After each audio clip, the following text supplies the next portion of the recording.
Hello दोस्तों, स्वागत है आपका हमारे यूट्यूब चैनल पुस्तक ऑनलाइन में। दोस्तों, इस वीडियो में हम विज्ञान से संबंधित 30 अति महत्वपूर्ण प्रश्नों को पढ़ेंगे जो आने वाले एग्ज़ाम की दृष्टि से काफ़ी महत्वपूर्ण हैं। दोस्तों, आजकल जितने भी सरकारी एग्ज़ाम होते हैं उनमें विज्ञान से संबंधित 1 या 2 क्वेश्चन अवश्य ही पूछे जाते हैं। तो दोस्तों, इस वीडियो में हम लास्ट ईयर्स के एग्ज़ाम में पूछे गए कुछ सेलेक्टेड 30 क्वेश्चन को पढ़ेंगे। अगर दोस्तों आप हमारे यूट्यूब चैनल पर नए हैं तो प्लीज़ इसे सब्सक्राइब कर दें तथा इसके साइड में जो बेल आइकन का बटन है उसे भी ऑन कर दें, जिससे आप हमारे लेटेस्ट वीडियो प्राप्त कर सकें। तो आइए दोस्तों, शुरू करते हैं आज का वीडियो। क्वेश्चन नंबर 1, क्यूरी किसकी इकाई का नाम है? तो इसका सही answer option A radio active धर्मिता हो जाएगा। यानी कि दोस्तों, रेडियो एक्टिव धर्मिता की ही इकाई का नाम क्यूरी है। और रेडियो एक्टिविटी एक ऐसी प्रोसेस है जिसमें एक अस्थायी परमाणु नियमित रूप से ऊर्जा का क्षरण करता रहता है, और यह ऊर्जा का क्षरण अल्फा बीटा गामा रेज के रूप में होता है। और सर्वाधिक रेडियो एक्टिव जो तत्व है वो पोलोनियम है।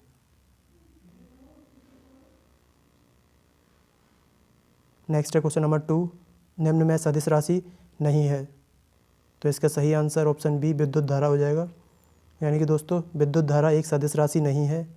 और इसके अलावा बल, वेग, बल आघूर्ण ये तीनों सदिश राशियां हैं। सदिश राशि दोस्तों वो होती हैं जिनमें परिमाण के साथ साथ दिशा भी होती है। इससे आप ये भी याद रखेंगे। नेक्स्ट है क्वेश्चन नंबर 3, बर्फ़ पर दाब बढ़ने से उसका गलनांक। तो इसका सही आंसर ऑप्शन ए घट जाएगा। यानी कि दोस्तों, बर्फ़ पर जब दाब बढ़ाते हैं तो उसका गलनांक घट जाता है। वे पदार्थ जो पिघलने पर संकुचित होते हैं, अर्थात जिनके आयतन में कमी आती है, उन पर दाब बढ़ाने से उनका गलनांक कम हो जाता है, जैसे कि बर्फ़, ढलवा लोहा, बिस्मथ आदि। तो इससे आप ये भी याद रखेंगे।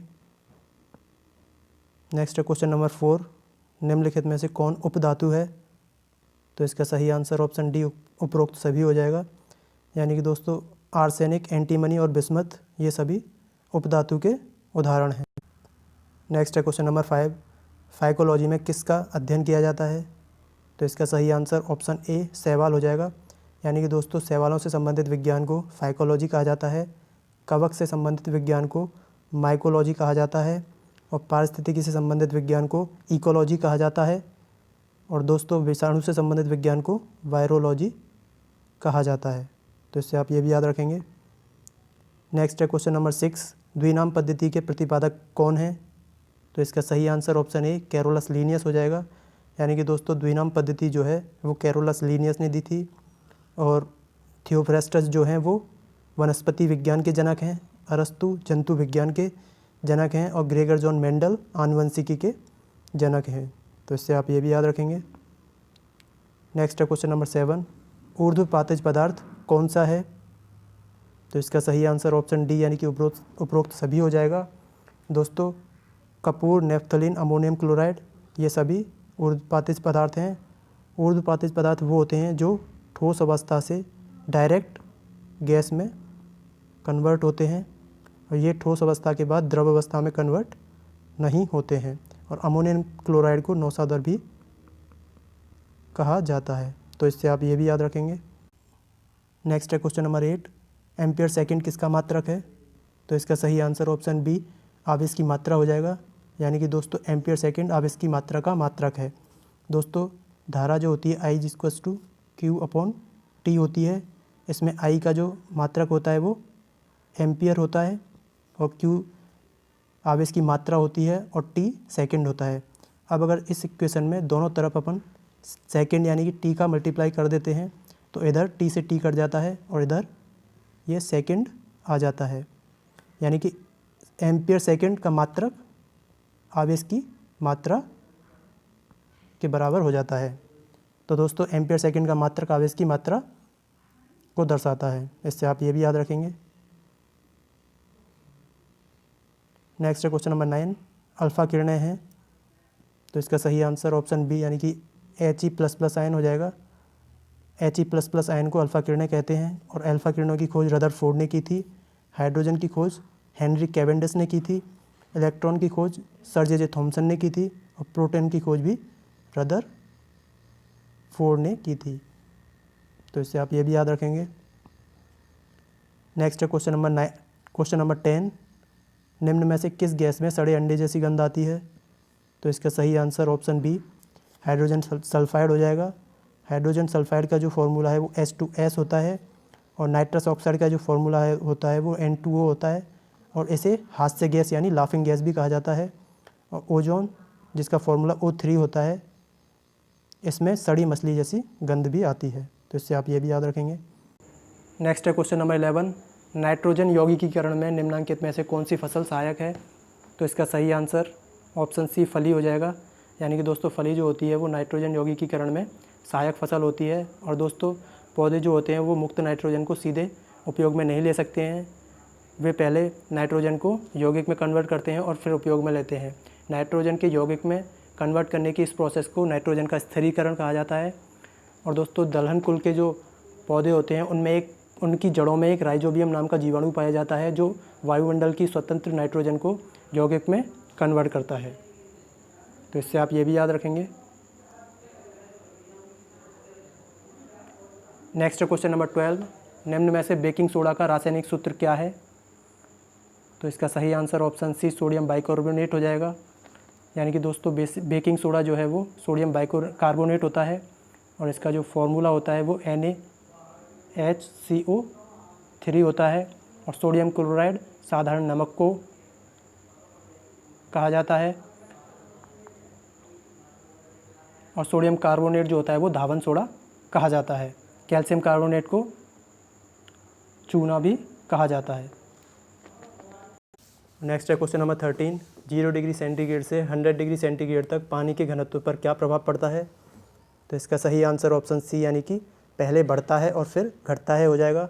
दोस्तों पानी के घनत्व और टेम्परेचर के बीच में संबंध को हम इस ग्राफ से समझ सकते हैं।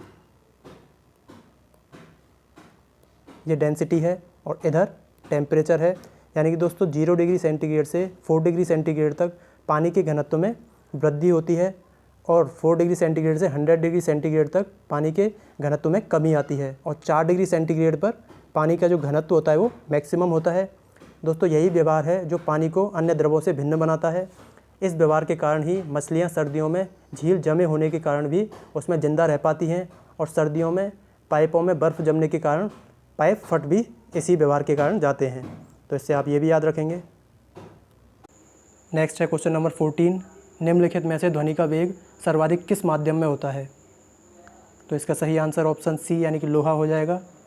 दोस्तों ध्वनि का वेग जो होता है वो माध्यम की प्रत्यास्थता और घनत्व पर निर्भर करता है। ध्वनि का वेग गैसों की तुलना में द्रव में अधिक होता है और द्रव की तुलना में ठोसों में अधिक होता है। और ध्वनि का वेग जो वायु में होता है वो 332 मीटर प्रति सेकंड होता है और ध्वनि एक अनुदैर्ध्य तरंग होती है। इससे आप ये भी फैक्ट याद रखेंगे।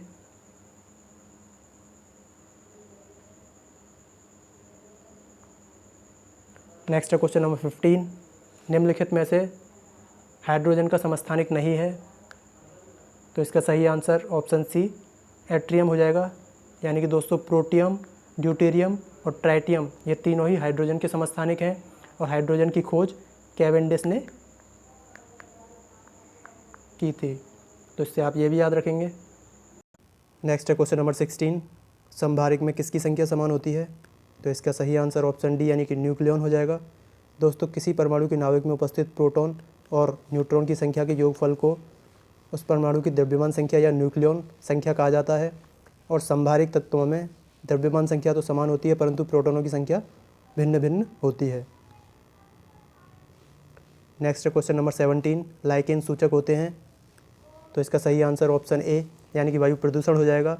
दोस्तों लाइकेन जो होते हैं वो वायु प्रदूषण के सूचक होते हैं, अर्थात जहाँ पे वायु प्रदूषण अधिक होता है वहाँ पर लाइकेन वनस्पति नहीं उगती है।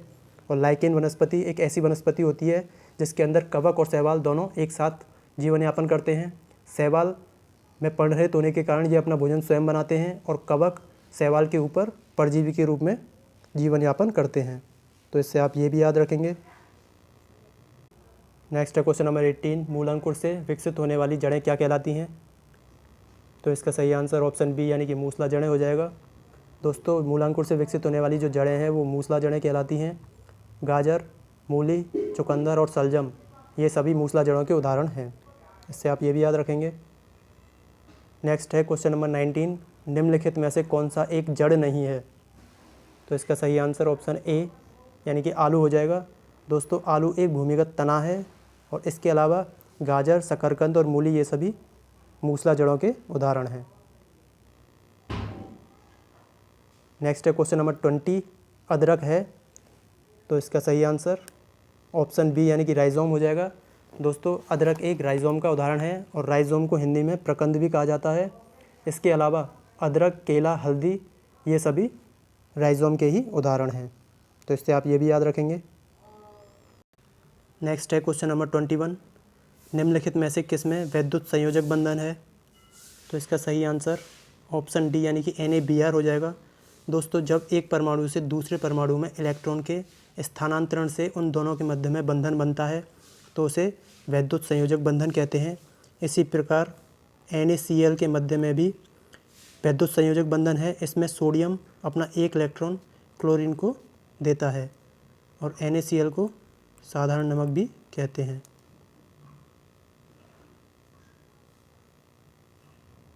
नेक्स्ट है क्वेश्चन नंबर 22, इलेक्ट्रॉन ग्रहण करने की प्रवृत्ति कहलाती है? तो इसका सही आंसर ऑप्शन बी अवकरण हो जाएगा। दोस्तों जब एक परमाणु इलेक्ट्रॉन का त्याग करता है तो उसे ऑक्सीकरण कहते हैं और उस पर धनावेश आता है, और जब कोई एक परमाणु इलेक्ट्रॉन ग्रहण करने की प्रवृत्ति दिखाता है तो उसे अवकरण कहते हैं और उस पर ऋणावेश आता है। नेक्स्ट है क्वेश्चन नंबर 23, निम्नलिखित में से किस में सर्वाधिक प्रोटीन का स्रोत पाया जाता है? तो इसका सही आंसर ऑप्शन डी यानी कि सोयाबीन हो जाएगा। दोस्तों सोयाबीन में सर्वाधिक प्रोटीन पाया जाता है। इसके यानी कि सोयाबीन के लगभग 100 ग्राम मात्रा में 36 ग्राम प्रोटीन पाया जाता है। नेक्स्ट है क्वेश्चन नंबर 24, निम्नलिखित में से थैलीसीमिया रोग है? तो इसका सही आंसर ऑप्शन सी आनुवांशिक हो जाएगा। यानी कि दोस्तों थैलीसीमिया एक आनुवांशिक रोग है और इससे मानव का रक्त प्रभावित होता है। थैलीसीमिया रोग में मानव के रक्त में हीमोग्लोबिन बनना कम हो जाता है, जिससे RBC का निर्माण कम हो जाता है और आगे चल के मानव की मृत्यु भी हो जाती है। तो थैलीसीमिया रोग से प्रभावित अंग रक्त है और यह एक आनुवांशिक रोग है, इससे आप ये भी याद रखेंगे।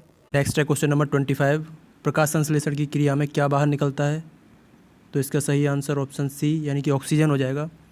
दोस्तों प्रकाश संश्लेषण की क्रिया में ऑक्सीजन बाहर निकलती है और इस अभिक्रिया का जो रासायनिक समीकरण है वो इस प्रकार है 6CO2 + 12 H2O, और यह सूर्य के प्रकाश की उपस्थिति में होती है और इसमें C6H12O6 और 6 H2O के अणु और 6 ही ऑक्सीजन के अणु बनते हैं।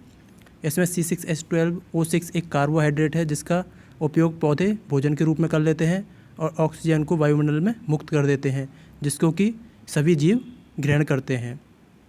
तो इससे आप ये भी याद रखेंगे कि प्रकाश संश्लेषण की अभिक्रिया में ऑक्सीजन गैस बाहर निकलती है और यह एक रेडॉक्स अभिक्रिया है। नेक्स्ट है क्वेश्चन नंबर 26, फूल गोभी का विप्टिल रोग किस तत्व की कमी से होता है? तो इसका सही आंसर ऑप्शन बी मोल्बिडेनम हो जाएगा। यानी कि दोस्तों फूल गोभी का विप्टिल रोग जो होता है वो मोल्बिडेनम की कमी से होता है, और जिंक की कमी से धान का खैरा रोग होता है, और कॉपर की कमी से नींबू का डाइबैक रोग होता है। इससे आप ये भी याद रखेंगे। नेक्स्ट है क्वेश्चन नंबर 27, निम्नलिखित में से सबसे लंबा जीवित वृक्ष कौन सा है? तो इसका सही आंसर ऑप्शन बी सिकोया हो जाएगा। यानी कि दोस्तों सिकोया जो है वो सबसे लंबा जीवित वृक्ष है और यह एक जिम्नोस्पर्म वृक्ष है। जिम्नोस्पर्म में जो बीज होता है वो किसी फल या खोल से ढका हुआ नहीं रहता है। नेक्स्ट है क्वेश्चन नंबर 28, कार की हेडलाइट में किस दर्पण का प्रयोग किया जाता है? तो इसका सही आंसर ऑप्शन सी यानी कि परवलयाकार अवतल दर्पण हो जाएगा। दोस्तों कार की जो हेडलाइट्स होती हैं उनमें अवतल दर्पण का प्रयोग किया जाता है, और आँख, कान और नाक के जो डॉक्टर होते हैं वो भी अवतल दर्पण का ही प्रयोग करते हैं, और कार की साइड में जो पीछे की वस्तुओं को देखने के लिए लगा हुआ होता है वो उत्तल दर्पण होता है। नेक्स्ट है क्वेश्चन नंबर 29, किसी सतह की वक्रता मापने के यंत्र को क्या कहते हैं? तो इसका सही आंसर ऑप्शन ए स्फेरोमीटर हो जाएगा। यानी कि दोस्तों स्फेरोमीटर के द्वारा किसी सतह की वक्रता त्रिज्या मापी जाती है। सीस्मोग्राफ के द्वारा भूकंप की तीव्रता मापी जाती है। सेक्सटेंट के द्वारा ऊंचाई मापी जाती है, और राडार एक ऐसा उपकरण है जिसके द्वारा वायुयान की गति और दिशा मापी जाती है। नेक्स्ट है क्वेश्चन नंबर 30, प्रिंटिंग प्रेस का आविष्कार किसने किया था? तो इसका सही आंसर ऑप्शन ए गोल्ड स्मिथ गुटेनबर्ग हो जाएगा। यानी कि दोस्तों गोल्ड स्मिथ गुटेनबर्ग ने ही प्रिंटिंग प्रेस का आविष्कार किया था और ग्राहम बेल के द्वारा टेलीफोन का आविष्कार किया गया था और बेंजामिन फ्रैंकलिन के द्वारा विद्युत आवेश का आविष्कार किया गया था। तो दोस्तों ये था आज का वीडियो। अगर आपको ये वीडियो पसंद आया है तो इसे लाइक करें, शेयर करें, कमेंट करें और सब्सक्राइब करें। और दोस्तों हाँ, अगर आप PDF को दोनों भाषाओं में चाहते हैं तो कमेंट करके हमें ज़रूर बताएं। मिलते हैं नेक्स्ट वीडियो में, तब तक के लिए धन्यवाद। तो दोस्तों ये था आज का वीडियो। अगर आपको ये वीडियो पसंद आया है तो इसे लाइक करें, शेयर करें, कमेंट करें और सब्सक्राइब करें। और दोस्तों हाँ, अगर आप PDF को दोनों भाषाओं में चाहते हैं तो कमेंट करके हमें ज़रूर बताएं। मिलते हैं नेक्स्ट वीडियो में, तब तक के लिए धन्यवाद।